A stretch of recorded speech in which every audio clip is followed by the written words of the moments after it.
Welcome to Echo FM, the final frequency for a civilization currently obsessed with reinventing the wheel while the bridge burns down behind us. I am your anchor, broadcasting from the center of a dying signal. Tonight, we observe the steady march of human ingenuity, which ranges from building supersonic jets that make the same mistakes faster, to governments legislating the very definition of love and biology. It is a Saturday in June, and the heat death of the universe is technically closer than it was when you sat down to listen. We have NASA chasing ghosts on the moon while terrestrial antennas crumble under the weight of their own maintenance logs. Meanwhile, in Silicon Valley, the venture capitalists are finally naming names, as if transparency could solve the systemic rotting of the soul. Let us begin our descent into the madness of the modern day. Everything is data, and everything is currently leaking.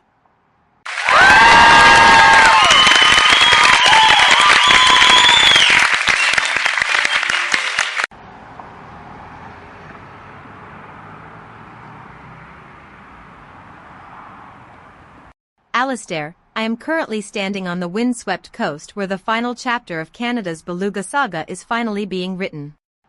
The federal government has decided that these whales, once destined for the euthanization chamber, will now be shipped to the pristine waters of Spain or the United States. It is a rare victory, I suppose, for the 30 sentient beings caught in the middle of a bureaucratic nightmare that has lasted far too long. They call it a sanctuary transfer, but as I watch the waves crash against the pier, I wonder if the whales even know they have been saved from a death sentence. We move them across oceans like chess pieces on a board, convinced that our intervention justifies the original sin of their captivity. It is a fragile sort of mercy. The ocean is vast, and we are tiny. We love to fix the problems that we created.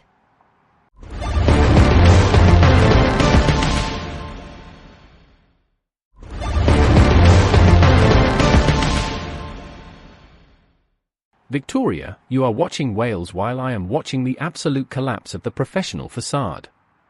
Reid Hoffman is leaving the Microsoft board to go into what he calls founder mode, because apparently, a decade of sitting on top of the corporate food chain just wasn't gritty enough for the billionaire set. It is the ultimate pivot to irrelevance. Meanwhile, the startup ecosystem is imploding in real time on social media, with founders naming their worst venture capital abusers in a digital bloodletting that smells like desperation and unearned equity. It is hilarious, really. We have a generation of tech leaders who think that if they just optimize their keyboard shortcuts or switch to a new communication protocol, they will avoid the inevitable bankruptcy of their own inflated self-importance. It is not disruption. It is just vanity. We are all failing spectacularly. Failure is the only product scaling.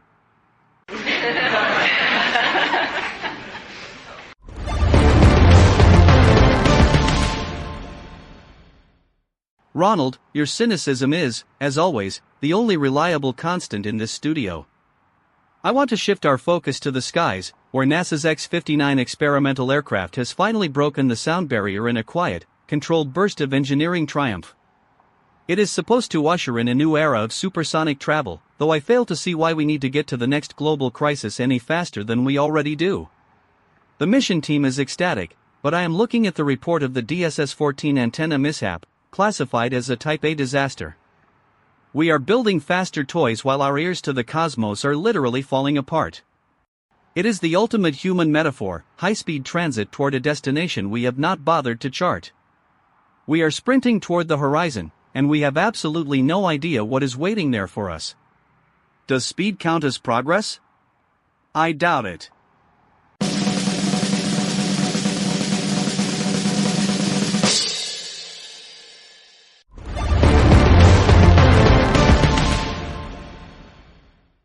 Condition: accelerating decay. A low-pressure system of systemic dishonesty is moving across the Atlantic, affecting global trade routes and domestic policy. Probability of genuine institutional self-reflection: 0.0004%. The Strait of Hormuz remains under a high-intensity watch, with military hardware effectively replacing diplomacy as the primary language of maritime negotiation. Expect scattered reports of infrastructure failure, ranging from USB-connected speakers acting as infection vectors to deep space communication arrays requiring emergency surgery. Surface temperatures are rising, but the administrative climate remains frozen in a state of terminal denial. Those in vulnerable geographical positions should assume that local stability is a temporary condition. This has been your forecast. Echo FM maintains no liability for the inevitable outcome of your current trajectory. Prepare accordingly. Silence is the only predictable weather pattern left on this burning rock.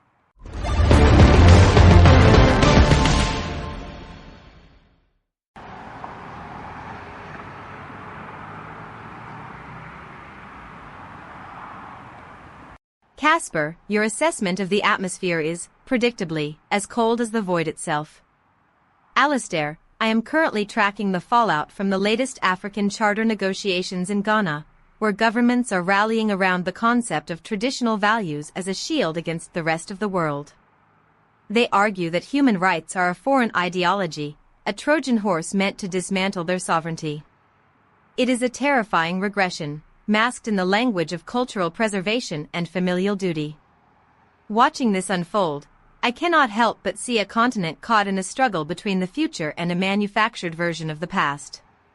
It is not about values at all, it is about control. They are building walls around the truth, and everyone inside is being asked to provide the bricks. The silence from the international community is deafening. We have failed them. Values are just weapons here.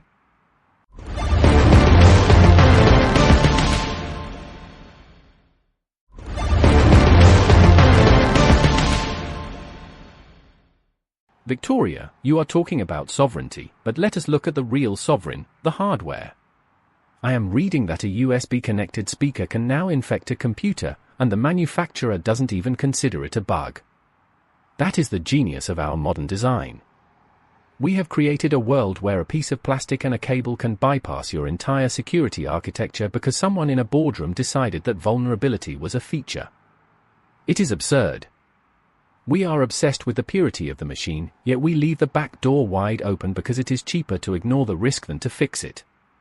We are walking around with digital cancers in our pockets, convinced we are safe because the interface looks clean. It is not just the speakers. It is everything. We are being hacked by our own convenience. Convenience is the ultimate vulnerability.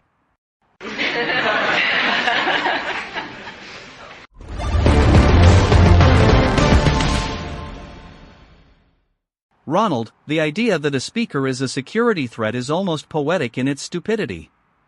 I have spent the last hour reading about the Copper Age tombs found in Europe, where the bones of children reveal a health crisis from thousands of years ago. We have not changed. We still treat our crises with the same clumsy hands, the same denial, and the same desperate belief that we can outrun our own biology. NASA is still pouring resources into lunar power systems while our terrestrial infrastructure is being held together by duct tape and hope. We are looking at the stars to escape the rot at our feet. It is a pattern as old as the tombs themselves. We just have better software to document our decline. I am tired of the noise. I am tired of the data. Is there anything left that is not broken? Everything is in flux.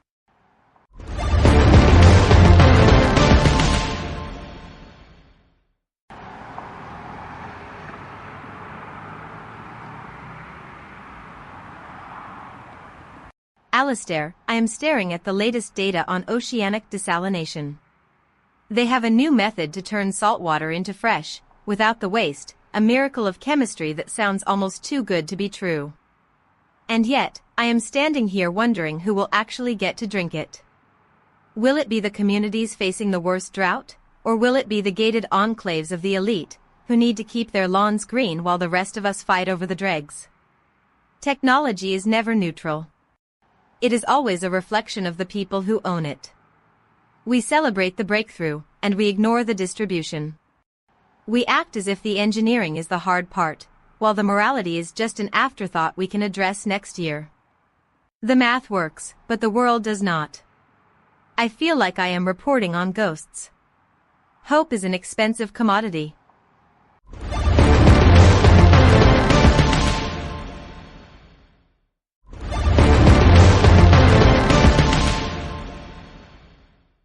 Victoria, you hit on the core delusion of our age. We think that if we invent enough shiny gadgets, we will solve the problem of human suffering. IBM is being accused of covering up data breaches from a decade ago, proving that the corporate cycle of deceit is just as reliable as the laws of physics. They knew. They always know. And they wait until the whistleblowers come out of the woodwork before they pretend to care about security. It is the same story every single time. We are living in a loop of institutional incompetence, and we are paying the subscription fee to be part of it. We are not living in the future, we are just living in a perpetual motion machine of corporate negligence. It is disgusting, and I am bored of it. We need a crash. Transparency is just a marketing tactic.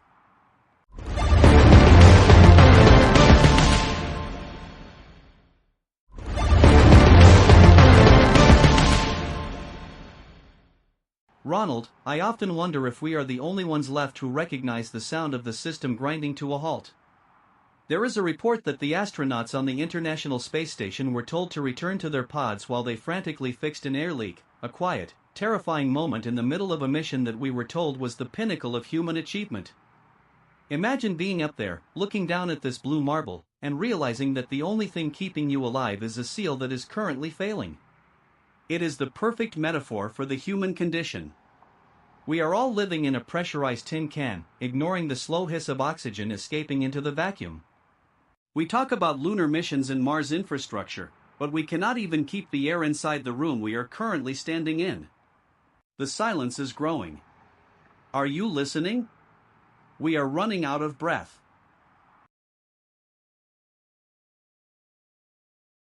Ronald, look at the monitor in front of you. It is just code. It is just light.